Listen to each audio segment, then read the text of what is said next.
বিসমিল্লাহির রহমানির রহিম। শুভ সকাল, সবাইকে স্বাগত জানাচ্ছি ন্যাশনাল কলেজের অনলাইন ক্লাসে।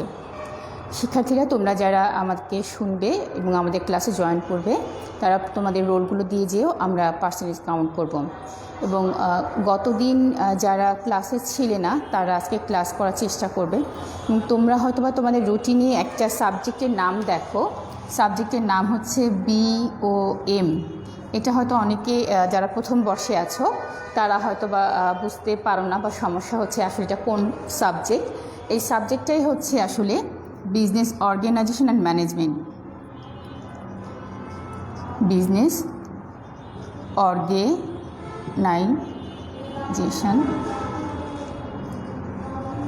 অ্যান্ড ম্যানেজমেন্ট, এই সাবজেক্টটাকে আমরা সংক্ষেপে আসলে BOM লিখে থাকি। তো আমার মনে হয় যে সবাই আসলে পরিষ্কার হতে পেরেছ রুটিন এই সাবজেক্টটা সম্পর্কে। তো আমরা এর আগে আসলে আলোচনা করেছিলাম, বা আমরা যেহেতু প্রথম অধ্যায় থেকে আলোচনা করছি, সেহেতু ব্যবসায় যে মৌলিক জিনিসগুলো আছে সেই জিনিসগুলো জানার চেষ্টা থেকেই কিন্তু আসলে এই অধ্যায়। এবং তোমরা যত ধীরে ধীরে যাবে এই চ্যাপ্টারের মূল যেই বিষয়বস্তুগুলোতে, তখন দেখবে আলোচনাটা ধারাবাহিকতা আছে। প্রথমে খুব সহজ কিছু, তারপর একটু কাঠিন্য থাকে, তারপর আরেকটু কঠিন লেভেলের দিকে যায়। প্রত্যেকটা সাবজেক্টটাই আসলে এভাবে সাজানো হয়েছে তোমাদের জন্য সহজ থেকে কঠিনতর করে। তো এখন আসলে তোমরা যারা আসলে ব্যবসায় পড়ছো তাদেরকে আসলে আমরা যদি এইভাবে মানসিকতা না তৈরি করি যে আমরা আসলে খুব বড় মাপের একজন ব্যবসায়ী হব, তাহলে আসলে ব্যবসা করে কোনো লাভ নেই। এখন যখন আসলে আমরা প্রথম তোমাদের ক্লাস আসি বা তোমাদের সাথে যখন আমাদের পরিচয় পর্ব চলতে থাকে, তখন যখন আমরা জিজ্ঞেস করি যে তোমরা আসলে ব্যবসা শিক্ষা কেন পড়ছো, অধিকাংশ শিক্ষার্থীরাই আসলে যে উত্তরটা দেয় সেটা আসলে আমরা আসলে খুশি হই না, বা আমাদের আসলে আমরা আরেকটু বেশি প্রত্যাশা করি।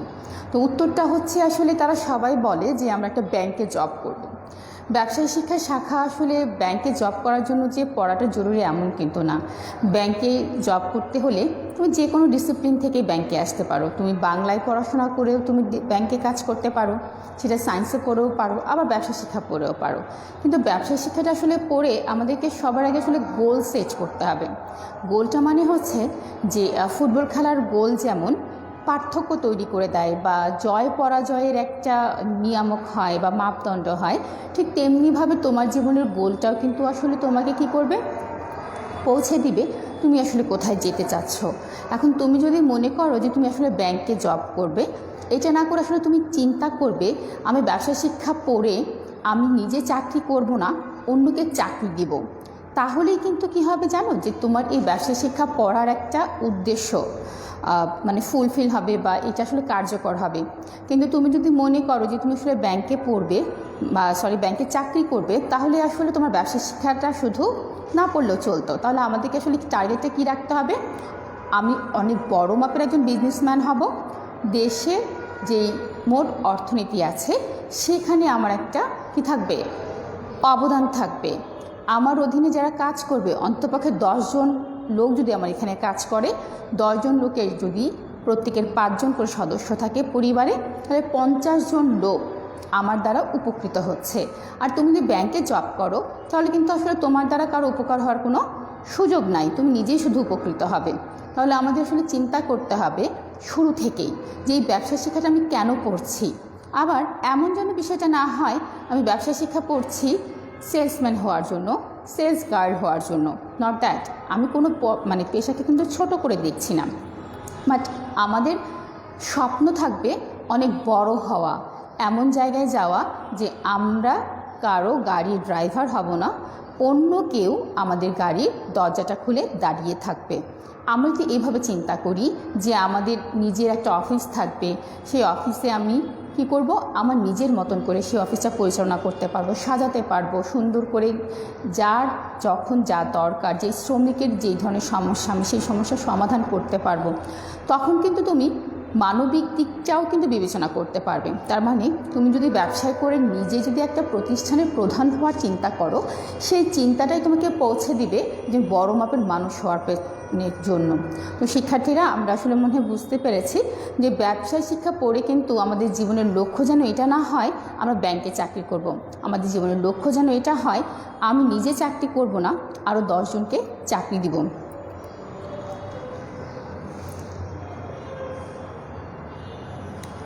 তো শিক্ষার্থীরা তোমরা এখনও কিন্তু আসলে রোল পাঠাওনি, আমি বুঝতে পারছি না কারা কারা ক্লাসে আছো।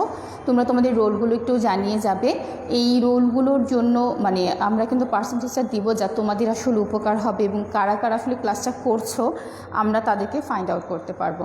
তো শিক্ষার্থীরা চলো আমরা যারা গতদিন ক্লাস করেছো বা করো নাই তাদের জন্য আরেকবার আমরা যে যেই টপিকটা আলোচনা করেছিলাম সেটা আলোচনা করে আজকের আলোচনায় যাই। তাহলে গতদিন আসলে আমরা আলোচনা করেছিলাম ব্যবসায়ের সংজ্ঞা।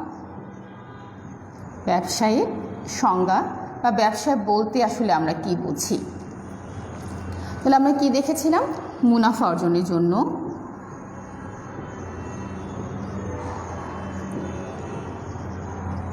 যখন কোনো ব্যক্তি বা প্রতিষ্ঠান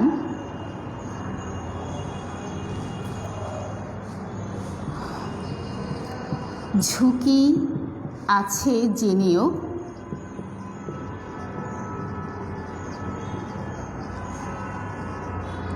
মূলধন বিনিয়োগ করে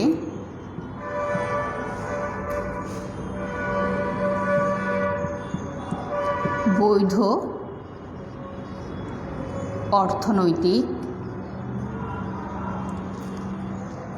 লেনদেন ধারাবাহিকভাবে সম্পাদন করে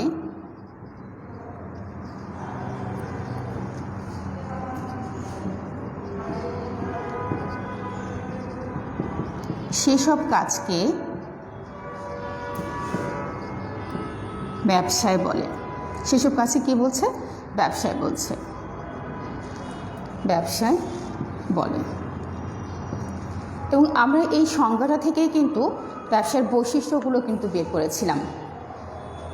এমডি রেদওয়ান তোমাকে ধন্যবাদ, তানজিলা ইসলাম পায়েল ক্লাস করার জন্য ধন্যবাদ।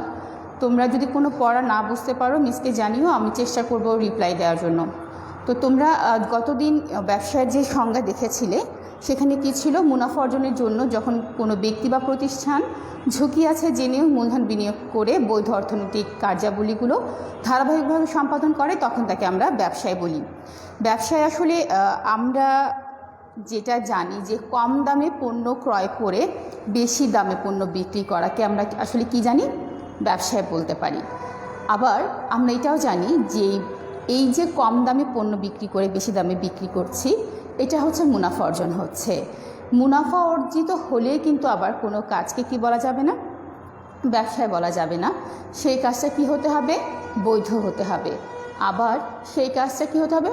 অর্থনৈতিকভাবে হতে হবে, অর্থ দ্বারা পরিমাপযোগ্য হতে হবে।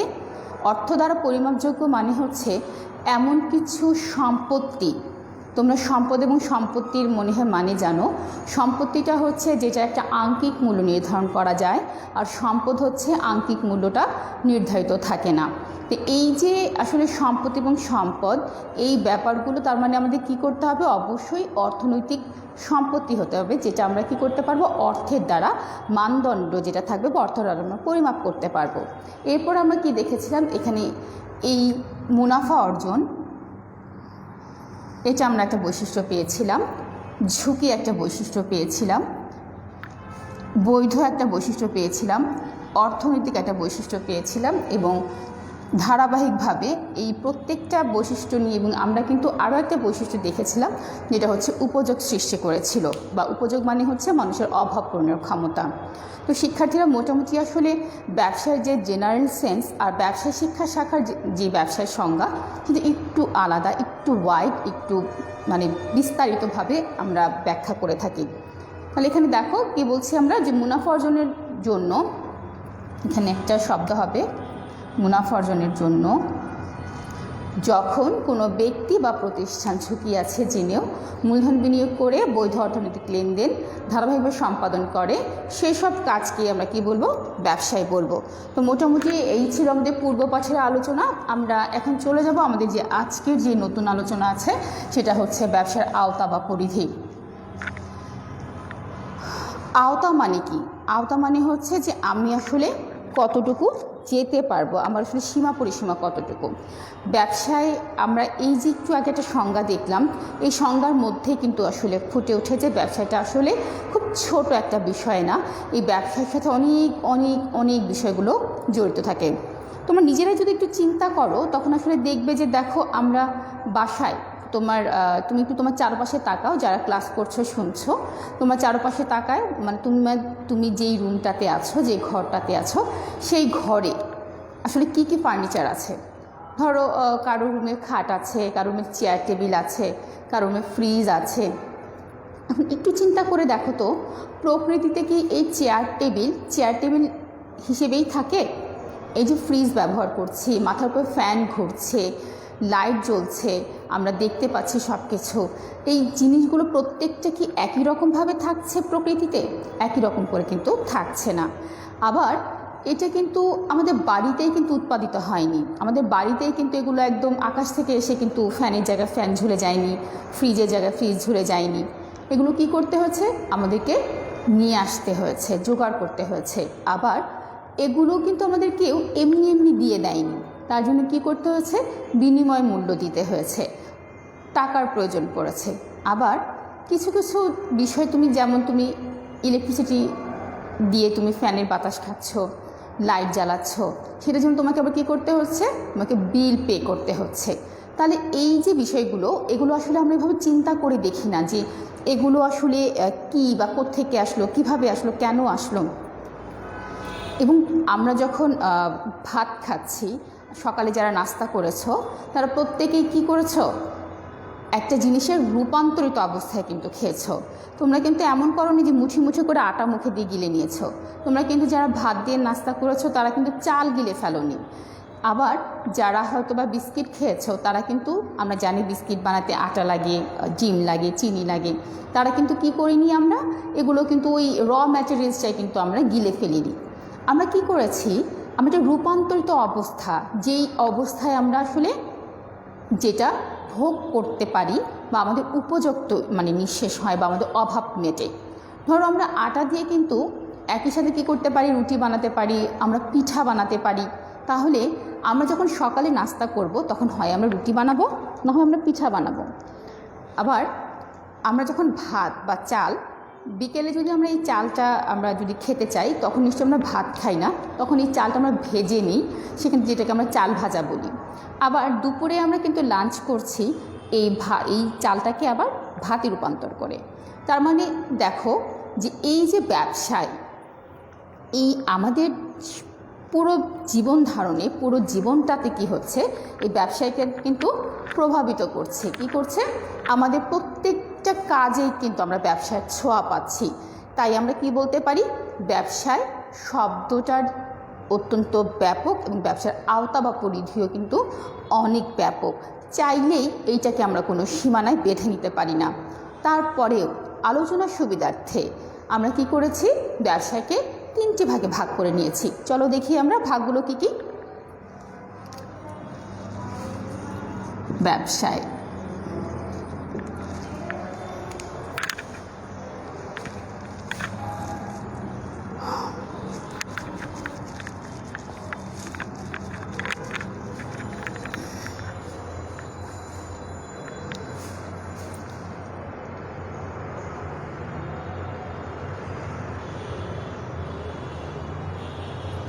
আচ্ছা, তোমরা আসলে যারা কথা বলছো তোমরা নিজেরাই কিন্তু আসলে গল্প করছো, ক্লাসগুলো একটু বোঝার চেষ্টা করো।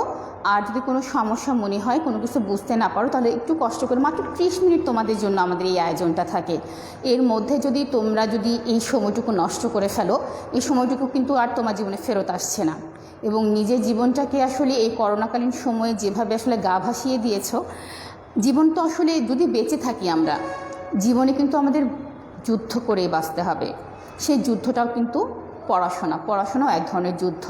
মন চাইবে না পড়তে বসতে, কিন্তু তারপরেও আমাদেরকে মনের বিরুদ্ধে পড়তে বসতে হবে। এই যে একটা অবস্থা, এই অবস্থা কিন্তু খুব বেশি দিন হয়তো চলবে না যদি আল্লাহ চান, কিন্তু তোমরা কিন্তু যেভাবে পিছিয়ে যাচ্ছ, তোমাদের জীবনটা কিন্তু আসলে ঝুঁকির মধ্যে পড়ে যাচ্ছে। কারণ তোমাদেরকে তৈরি হতে হবে, তোমাদেরকে দেশের দায়িত্ব নিতে হবে, তোমাদেরকে পরিবারের দায়িত্ব নিতে হবে, সর্বোপরি নিজের দায়িত্ব নিতে হবে। তো এইভাবে যদি তোমরা আসলে অনলাইনে ক্লাস করতে বসে গল্প করো নিজেরা, এটা কিন্তু আসলে তোমাদের জন্যই ক্ষতি হবে। তো চেষ্টা করবে একটু আমাদেরকে শুনতে, যদি কোনো প্রবলেম থাকে সেটা আমাদেরকে জানিও, আমরা চেষ্টা করবো উত্তর দিতে। তো শিক্ষার্থীরা, আমরা আলোচনা করছিলাম ব্যবসার আওতা বা ধারণা।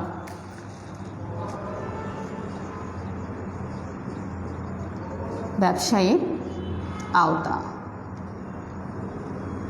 আওতা বা পরিধি আমরা আলোচনার সুবিধাতে কি করছি, 3টি ভাগে ভাগ করে নিচ্ছি। প্রথমত হচ্ছে শিল্প, তারপর হচ্ছে বাণিজ্য। তোমরা যারা নবম দশম শ্রেণীতে ব্যবসা উদ্যোগ করেছো সেখানে তোমরা এটা দেখছিলে, প্রত্যক্ষ সেবা। দেখো এখানে আমরা কী কী করেছি, ব্যবসায়কে আলোচনা করার জন্য আমরা 3টি ভাগে ভাগ করে নিয়েছি। একটা হচ্ছে শিল্প, বাণিজ্য, প্রত্যক্ষ সেবা। তোমরা কিন্তু সবাই শিল্পের সংজ্ঞাটা জানো। শিল্প মানে কি বলো তো? শিল্পের যে বেসিক কনসেপ্ট সেটা হচ্ছে শিল্প কী করছে, আকার আকৃতি পরিবর্তন করছে। শিল্প আমরা এভাবে যদি লিখি, শিল্প আকার আকৃতি পরিবর্তন করে। আচ্ছা, এখন দেখো এই আকার আকৃতি বলতে আসলে আমরা কি বুঝি?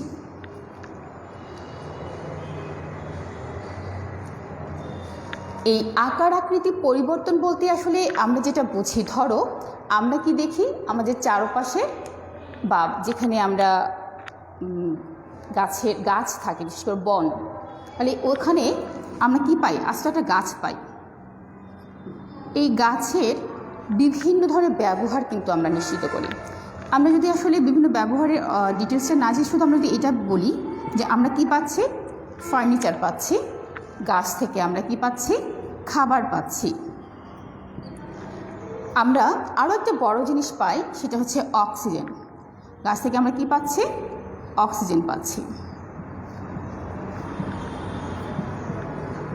আচ্ছা, অক্সিজেনের ব্যাপারটা তো আসলে আমরা জানি যে গাছ না থাকলে আমরা আসলে নিঃশ্বাস নিতে পারবো না এবং অনেক বেশি পরিবেশ দূষণের মধ্যে আমাদেরকে পড়তে হবে। তো আমরা আসলে যেহেতু শিল্প নিয়ে আলোচনা করছি, আমরা অক্সিজেনের দিকে না যেয়ে আমরা এইখানে চলে আসি যে গাছ আমাদের কী দিচ্ছে, ফার্নিচার দিচ্ছে বা খাবার দিচ্ছে। এখন ধরো এই ফার্নিচারটা কিন্তু আসলে আমরা চেয়ারে ঘুমাই না, আমরা চেয়ারে বসে কাজ করি এবং পড়ার টেবিলে আমরা বই রেখে পড়ি। আবার বিছানায় কিন্তু আমরা পড়াশোনা করার জন্য বিছানা না, শোবার জন্য, যদিও আমরা অনেক সময় আসলে জায়গার না থাকার কারণে বা আলসেমি করে আমরা বিছানায় বসে পড়ি আরামায়েশের জন্য। তো তাহলে আমরা কি দেখছি, গাছটা আসলে কি করছে, ফার্নিচার তৈরিতে সাহায্য করছে, খাবার তৈরিতে সাহায্য করছে। আমরা ধান দেখি, গম দেখি, এই ধান থেকে আমরা কি পাচ্ছি, চাল পাচ্ছি, সেই চাল থেকে আমরা আবার খাবার পাচ্ছি বা ভাত খাচ্ছি। এরপর খাবার দেখো যে প্রত্যেকটা খাবার এই যে রূপান্তর হচ্ছে, কি হচ্ছে দেখো, রূপান্তর হচ্ছে। আবার আমরা কি দেখি, এটা হচ্ছে আমাদের কৃষিজ সম্পদের মধ্যে এটা চলে আসে।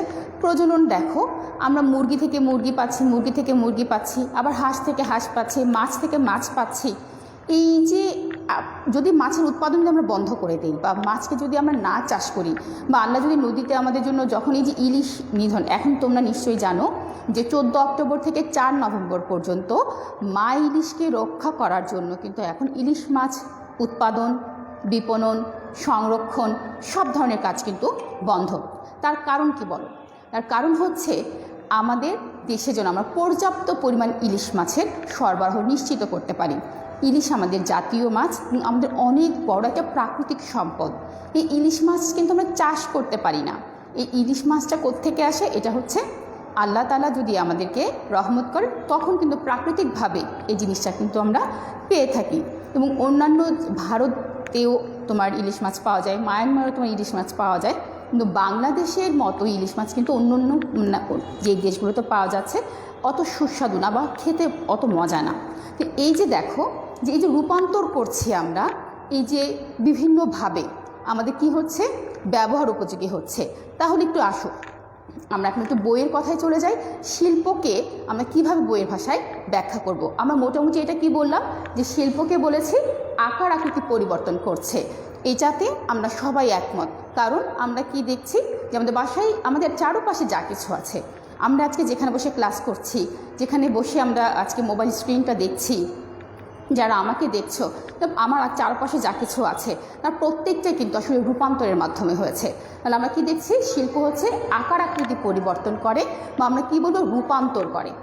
আচ্ছা, এবার আসো আমরা আসলে শিল্পের একটা সংজ্ঞা দেওয়ার চেষ্টা করি। বইয়ের একটা সংজ্ঞা দিয়ে আমরা বইতে আসলে কীভাবে শিল্প সম্পর্কে বলতে চেয়েছে। শিল্প, শিক্ষার্থীরা আমরা সবাই শিল্প কাকে বলে দেখছি, যে কর্মপ্রচেষ্টার মাধ্যমে,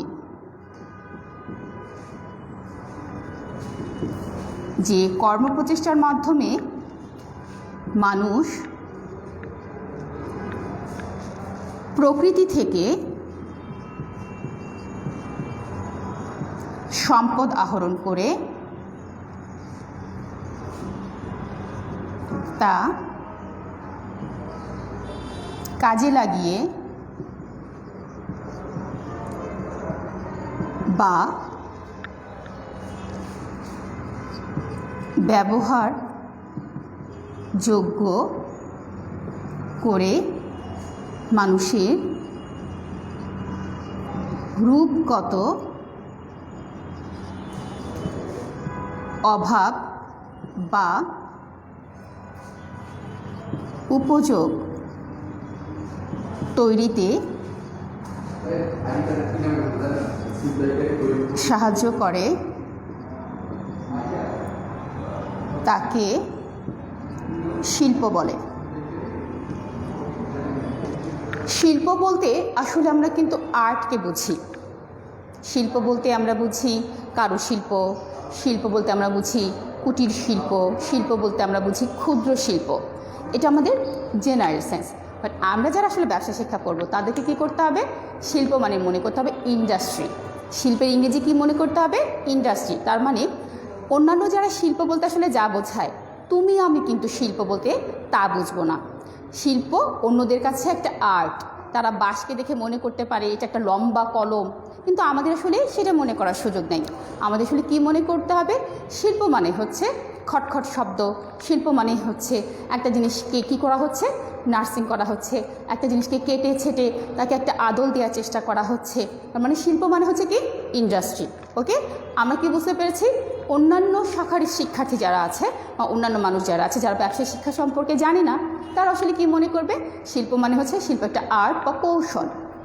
আর আমরা শিল্প বলতে বুঝবো কোনো কিছুকে কেটে ছেটে, কোনো কিছুকে বদলিয়ে অন্য একটা আকার আকৃতি প্রদান করা। তাহলে দেখো আমরা কি বলছি, শিল্প হচ্ছে যে কর্মপ্রচেষ্টার মাধ্যমে মানুষ প্রকৃতি থেকে, তাহলে এখানে দেখো যে কর্মপ্রচেষ্টা, এই যে বললাম যে একটা খটখট শব্দ হচ্ছে, আমরা কেটে ছেটে রূপান্তর করছি, আমরা একটা জিনিসকে আবার সেটা ধরো আমরা আটাটাকে পানি দিয়ে গুলিয়ে এটা একটা ময়ান তৈরি করছি, এগুলি হচ্ছে কি কর্মপ্রচেষ্টা। এবং এই কর্মপ্রচেষ্টার মাধ্যমে মানুষ কী করছে, প্রকৃতি থেকে সম্পদ আহরণ করছে। কোত্থেকে, খুব ভালো করে খেয়াল করে দেখো, প্রকৃতি থেকে। আমাদের কারো কোনো ক্ষমতা নাই, বা আল্লাহ আমাদেরকে আসলে ক্ষমতা দিয়ে পাঠাননি যে আমরা নিজেরাই কোনো কিছু কি করব, সৃষ্টি করব। আমরা কি করব, প্রকৃতিতে যেটা আছে সেটাকে কি করব, বিভিন্নভাবে রূপান্তর করব, বিভিন্নভাবে পরিবর্তন করব। তাহলে এই যে প্রকৃতি মানে হচ্ছে নেচার, এবং আমরা জানি প্রকৃতিতে আমরা যাই পাবো সেটা আমাদের সম্পত্তি না, সেটা আমাদের কি সম্পদ, আমরা আগেই আলোচনা করেছি। তাহলে এখানে দেখো আমরা কি কি পাচ্ছি, যে আমরা যে কর্মপ্রচেষ্টার মাধ্যমে মানুষ প্রকৃতি থেকে সম্পদ আহরণ করছে। কোন সম্পদ, যেটা প্রাকৃতিক সম্পদ বলে বিবেচিত, যেটা আল্লাহ তাআলা আমাদের জন্য এই সারা পৃথিবীতে কি করেছেন, আমাদের জন্য দিয়ে রেখেছেন। এবং তোমরা জানো যে বিভিন্ন সময় আসলে এই যে আমাদের এই পৃথিবীটা, সুন্দর পৃথিবীটা কিন্তু আসলে আমরাই নষ্ট করছি। আমাদের অসচেতনতা দিয়ে এবং এই সম্পর্কে আমাদের যথেষ্ট যে গুরুত্বের অভাব তার কারণে। এই সম্পদ আহরণ করে তা আবার কী করছেন, সম্পদ আহরণ করে তা কাজে লাগিয়ে বা ব্যবহারযোগ্য করে। তাহলে কি করছে আমরা দেখো, আহরণ করে কাজে লাগিয়ে, এটাকে আমরা এই যে এখানে প্রকৃতি প্রদত্ত সম্পদ বলেছি না, এটাকে আমরা কি বলতে পারি জানো, এটাকে আমরা আরেকটা শব্দ বলতে পারি, সেটা হচ্ছে কাঁচামাল। আমরা কি বলতে পারি, কাঁচামাল। তোমাদের এখানে কাঁচামাল নিয়ে একটা ঝামেলা আছে। কাঁচামাল বলতে আসলে তোমরা বোঝো শাকসবজি। কাঁচা বাজারে আমরা আসলে যে ধরনের শাকসবজিগুলো পেয়ে থাকি তাকে আমরা আসলে কাঁচামাল বলে অভ্যস্ত, বা কাঁচামাল বলতে বেশিরভাগ সময়। এবং আমার আসলে কনসেপ্টটাই ছিল না যে আসলে তোমরা কাঁচামাল বলতে যে আসলে কোনো র ম্যাটেরিয়ালস বা গুডসকে বোঝো না। কাঁচামাল বলতে যে আসলে তোমরা সবজি বা কাঁচা শাকসবজি, ফলমূল এসবকে বোঝো বা মাছকে বোঝো। তো একদিন হচ্ছে কোনো শিক্ষার্থীকে যখন আমি ক্লাসে জিজ্ঞেস করলাম যে আচ্ছা কাঁচামাল মানে কি বলো দেখি, তো দাঁড়িয়ে বললো যে ম্যাডাম শাকসবজি বা কাঁচা ফলমূল বা এরকম কিছু। তো আমি তখন আসলে একটু অবাক হলাম। না মানে অবাক হওয়ার আসলে কিছু নাই, কারণ কনসেপ্টটা আমাদের ভুল থাকতেই পারে। তার মানে আমরা কিন্তু আসলে কাঁচামাল বলতে কিন্তু কি বুঝবো না, এই কাঁচামাল শব্দটা কিন্তু তোমরা উৎপাদন ব্যবস্থাপনায় পাবে, ফিনান্সে পাবে, তোমরা আবার হিসাব বিজ্ঞানও পাবে, আবার ব্যবসা সংগঠনও পাবে। তাহলে কাঁচামালের একটা কিন্তু কি জেনে নিব আমরা, কাঁচামাল বলতে কিন্তু অবশ্যই এমন কিছু না যেটা হচ্ছে কাঁচা, বিষয়টা সেইভাবে না, সেটা হচ্ছে র ম্যাটেরিয়ালস, এবং এটা হচ্ছে কাঁচামাল।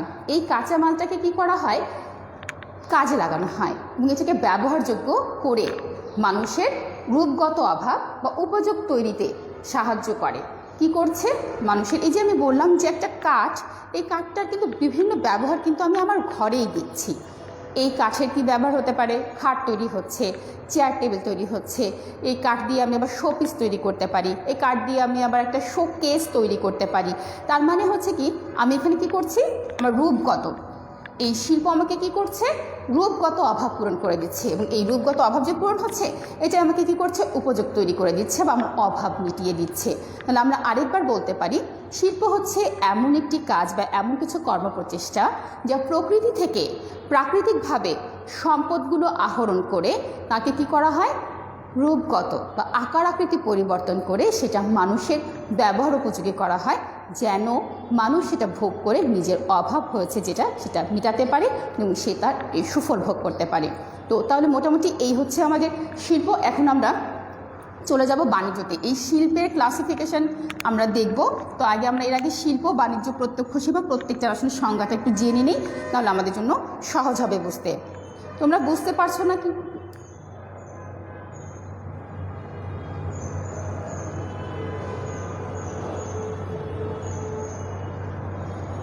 আচ্ছা, এখানে তোমরা দেখো, এরপরে আসলে আমরা কি দেখব, বাণিজ্য কাকে বলে সেটা দেখব।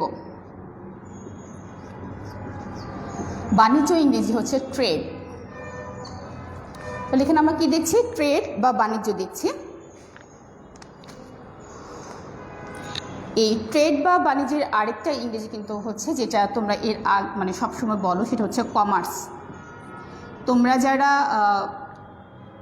ক্লাস দেখছো তোমাদেরকে জানিয়ে রাখছি, তোমরা কিন্তু কথা বলতে কমার্সে পড়ো, এখন কিন্তু শব্দটা আসলে কমার্স হবে না, তার মানে হচ্ছে তোমরা বাণিজ্যতে পড়ো না, তোমরা ব্যবসা শিক্ষাতে পড়ো, যার ইংরেজি হচ্ছে বিজনেস স্টাডিজ। তোমাদেরকে বলতে হবে আমরা ব্যবসা শিক্ষায় পড়ি অথবা বিজনেস স্টাডিজে পড়ি, আমাদেরকে এটা বলা যাবে না যে আমরা কমার্সে পড়ি। বোঝাতে পেরেছি? আচ্ছা, তাহলে এখন আসো, এই বাণিজ্য হচ্ছে ট্রেড বা কমার্স। এখন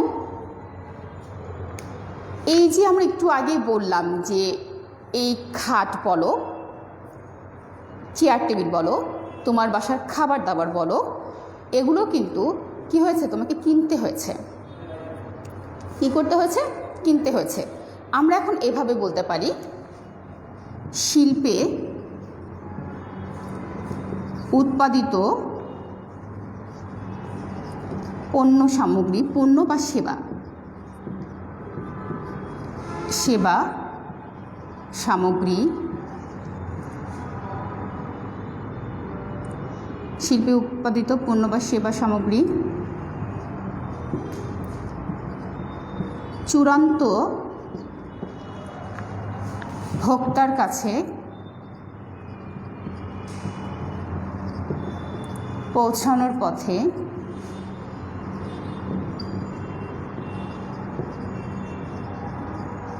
যাবতীয়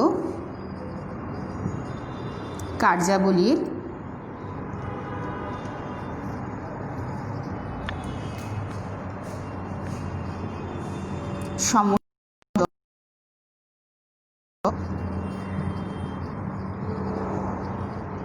বাণিজ্য। তাহলে আমরা কি দেখছি, শিল্পে উৎপাদিত পণ্য বা সেবা সামগ্রী চূড়ান্ত ভোক্তার কাছে পৌঁছানোর পথে যে যাবতীয় কার্যাবলীগুলো সম্পাদিত হচ্ছে, এই সম্পাদিত কাজগুলোর সমষ্টিকে আমরা কি বলতে পারি, বাণিজ্য বলতে পারি।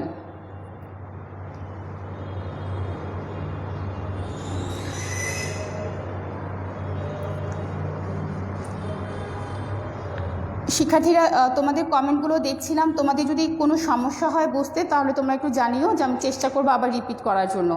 তো তাহলে এখন দেখো, আমরা কিন্তু এখন আলোচনা করছি কি, বাণিজ্য কাকে বলে।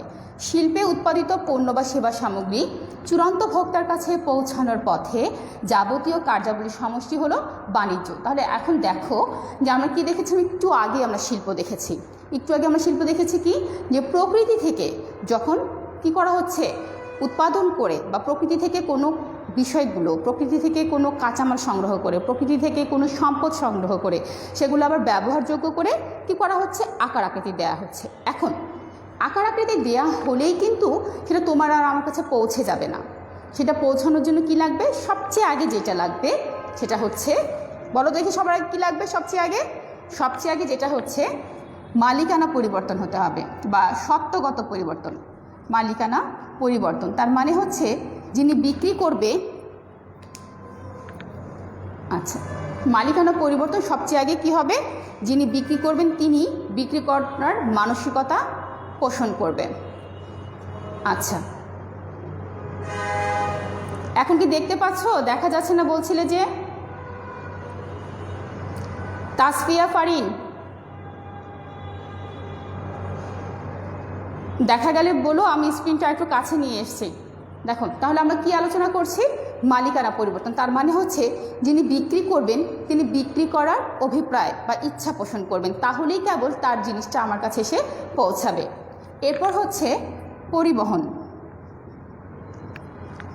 তাহলে দেখো যে পরিবহনের মাধ্যমে আমরা আজকে আমাদের বাসায় যে ধরনের বিষয়গুলো ব্যবহার করছি, অনেকগুলো বিষয় হচ্ছে আমাদের দেশে তৈরি, এবং অনেকগুলো বিষয়ই হচ্ছে যেটা আমাদের দেশের বাইরে তৈরি।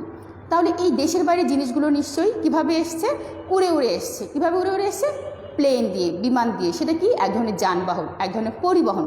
তাহলে দেখো, এই বাণিজ্য আমাকে কি করছে, পরিবহনের সহযোগিতা করছে। এই যে আমি বললাম যে ভোক্তার কাছে পৌঁছানোর পথে, এই ভোক্তার কাছে পৌঁছানোর পথে আমার আরেকটা সাহায্যকারী উপাদান হচ্ছে বা কাজ হচ্ছে কি, পরিবহন। আচ্ছা, এরপরে যেটা হচ্ছে স্থানগত, যেটা হচ্ছে সময়গত উপযোগিতা, আমরা গুদামজাতকরণ বলি। গুদামজাতকরণ, আমি যে পণ্যটা পাই, এই যে চাল হয়তো আমাদের দেশে কম বেশি সারা বছর উৎপাদন হচ্ছে বলে আমি চাল পাচ্ছি, কিন্তু অন্যান্য যে খাবারগুলো আছে, অন্যান্য যে ড্রেসগুলো আছে, এগুলো কি হচ্ছে, সব কিছু আমাদের জন্য ব্যবহার উপযোগী করে সেটা আবার স্টোর করা হয়, গুদামে রেখে দেওয়া হয়, যেন আমরা আমাদের যখন যেটা দরকার। এখন ধরো, তোমাদের মনে একটা প্রশ্নই আসতে পারে, এই যে যখন আমরা বিভিন্ন সময় শীত চলে আসছে, প্রায় অনেকের কাছাকাছি হয়তো গ্রামে একটু ঠান্ডাও পড়েছে, যখন একদম বেশি শীত পড়বে তখন দেখবে যে প্রত্যেকটা দোকানে শীতকালীন পোশাক। যখন শীতটা চলে যায়, ভোজবাজির মতন সব শীতকালীন ড্রেস উধাও। এখন কথা হচ্ছে, কোথায় গেল? নিশ্চয়ই এগুলো বঙ্গোপসাগরে ফেলে দেওয়া হয়নি। তার মানে এটা কী করা হয়েছে, এটা স্টোর করা হয়েছে, গুদামজাতকরণ করা হয়েছে, যেন আমি পরবর্তী শীতে আবার এটা কনজিউম করতে পারি, ভোগ করতে পারি। বোঝা গেছে? কারণ আমাকে দেখো যে বাণিজ্য কিছু, এই যে আমরা দেখলাম যে যাবতীয় কার্যাবলী, দেখো কতগুলো কার্যাবলী আসলে বাণিজ্যকে করতে হয়। তাহলে বাণিজ্য এখানে কী করছে, মালিকানা পরিবর্তন হলো সবচেয়ে আগে যে বিক্রয় কর্মী চেষ্টা করবে যে আমি এটা কি করব, পণ্য হস্তান্তর করব। তারপর কি হয়েছে, পরিবহন। তারপরে কি হয়েছে, গুদামজাতকরণ। এবং এই কাজগুলো আমাকে সবসময় যে করতে সাহায্য করে, এবং এই কাজগুলো না হলে কিন্তু আমি কী করতে পারবো না, আমার কাছে এই পণ্যটা এসে পৌঁছাবে না। এরপর আছে কি, বিমা। বিমা কী করছে, যদিও আমাদের আসলে ইসলামের দৃষ্টিতে বিমাটা বৈধ না, ইসলাম সমর্থন করে না, কারণ ভবিষ্যৎ অনিশ্চিত, সেই অনিশ্চিত ভবিষ্যতের একমাত্র মালিক হচ্ছেন আল্লাহ তাআলা। এটা সম্পর্কে আমাদের পূর্বে থেকে কোনো ধারণা নিয়ে, কোনো কনসেপ্ট ক্রিয়েট করে নিজেদের কোনো প্রতিষেধক ব্যবস্থা আসলে এইভাবে নেওয়াটা আসলে বৈধ কোনো উপায় নয়। তারপরে বিমাটা আসলে করা হচ্ছে ব্যবসার কারণে, বা যেই দেশ যেভাবে আসলে ব্যবসার টার্মসগুলো বা নর্মসগুলো ঠিক করে থাকেন। তো বিমাটা কি করছে, তোমার ঝুঁকি, আমরা কি দেখেছিলাম, ব্যবসার সবচেয়ে বড় একটা সমস্যা ছিল ঝুঁকি। এই ঝুঁকিটা আমাদের অনিশ্চিত এবং আমরা জানি না আসলে ক্ষতিটা কতটুকু হবে। এই সম্ভাব্য ক্ষতিটাকে পরিমাপ করে আমরা কি করে থাকি, ইন্স্যুরেন্স কোম্পানিগুলোর কাছে যাই, যারা আমাদেরকে বলে যে তোমার এই প্রোডাক্টের জন্য আমি এই পরিমাণ ক্ষতিপূরণ দিয়ে থাকবো। এবং ওই বিমার বিষয়টা আরও ব্যাপক। তো তোমার যদি ধরো তুমি 1 বছরের জন্য বিমা করেছো, তুমি 1 বছর 1 দিনের মাথায় তোমার ক্ষতি হয়েছে, বিমা কোম্পানি কিন্তু তোমার ক্ষতিপূরণ করবে না। তুমি যেই টাকার বিমা করেছো সেটা তাদের প্রফিট হিসেবে গণ্য হয়ে যাবে। এবং এই যে 1 বছর 1 দিন বা 2 দিনের মাথায় যে ক্ষতিটা হলো, সেই ক্ষতিটা কিন্তু তোমাকে নিজেকেই বহন করতে হবে। এজন্য আসলে এটা একটা জটিল বিষয়, সেটা আমরা পরে দেখব, বিমা যখন সেকেন্ড ফিনান্স করবে তখন দেখবে। তাহলে আমরা কি দেখছি যে বাণিজ্য কী করছে, এবং বাণিজ্য আরও কিছু কাজ করে থাকে, অভ্যন্তরীণ বাণিজ্য এবং হচ্ছে বৈদেশিক বাণিজ্য। তোমরা এটাও জানো, বাণিজ্য আবার কি করে, দেশের অভ্যন্তরে বাণিজ্য করে, অভ্যন্তরীণ, এবং হচ্ছে যেটা আমরা বৈদেশিক বলে থাকি। আচ্ছা, এই অভ্যন্তরীণটাকে আবার আমরা আলোচনা সুবিধার্থে 2টো ভাগে ভাগ করব। একটা হচ্ছে পাইকারি, আর একটা হচ্ছে খুচরা। আমাদের বাবাদের বা চাচার যাদের তোমার ডিপার্টমেন্টাল স্টোর আছে, তারা আমরা কিভাবে কিনি, তারা প্রত্যেকটা জিনিস অনেক বেশি বেশি করে কিনি, কারণ আমরা এটা বিক্রি করব। এই যে বৃহৎ আকারে উৎপাদনকারীর কাছ থেকে ক্রয় করে নিয়ে আসা, এই কাজটাকে কি বলছি আমরা, পাইকারি ব্যবসায় বলছি বা পাইকারি বাণিজ্য বলছি। অন্যদিকে তুমি আমরা যারা ভোগ করি বা চূড়ান্ত ভোক্তা, আচ্ছা তোমরা কি এটা জানো যে ক্রেতা এবং চূড়ান্ত ভোক্তার মধ্যে পার্থক্যটা কি, জানো কি কেউ?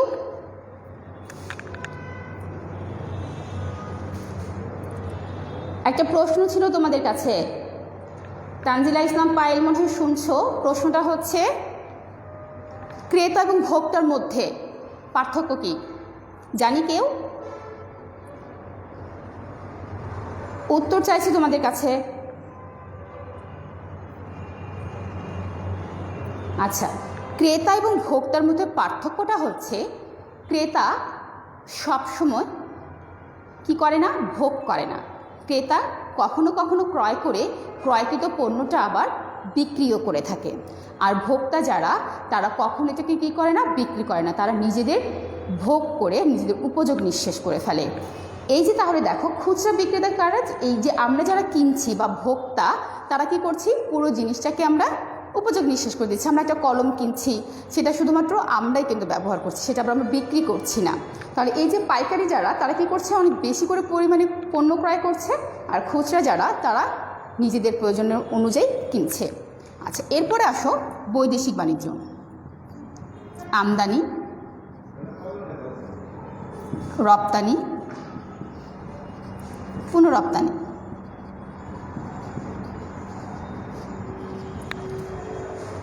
আমদানিটা হচ্ছে কোনো একটা স্বাধীন দেশ থেকে পণ্য ক্রয় করে নিয়ে আসা।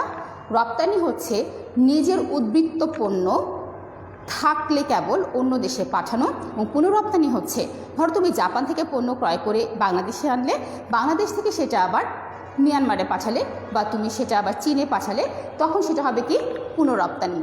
তো শিক্ষার্থীরা, আমাদের আসলে ক্লাসের যে সময়, নির্ধারিত সময়, সেটা আসলে শেষ হয়ে গিয়েছে। তো আমরা তোমাদেরকে আলোচনা করছিলাম ব্যবসার আওতা বা পরিধি। ইনশাল্লাহ আগামী দিন আমরা আশা রাখি যে এই পুরো যে আওতা বা পরিধি, এটা শেষ করব। তো সবাই তোমরা ভালো থেকো। আর যারা বই এখনও কেনো নাই, তোমাদের বুক লিস্টে 2জন রাইটারের বইয়ের কথা বলা আছে, তোমরা 2টো বই আশা করি কিনে ফেলবে, এবং বইটা নিয়ে কষ্ট করে হলেও বই এবং খাতা, এই 2টো জিনিস নিয়ে পড়তে বসবে, তাতে তোমাদেরই আসলে কাজে লাগবে। এবং ক্লাসের ধারাবাহিকতাও মনে থাকবে যে আসলে আমি কোন ক্লাসটা মিস করেছি এবং কোন ক্লাসটা করতে পারিনি। আজকে তোমাদের 2য় ক্লাস গেল, আগামী রবিবারে আবার তোমাদের 3য় ক্লাস যাবে। এবং তোমাদের সাবজেক্টের নাম কিন্তু রুটিনে দিয়ে আছে, BOM, business organisation and management. তো শিক্ষার্থীরা সবাই ভালো থেকো। আসসালামু আলাইকুম।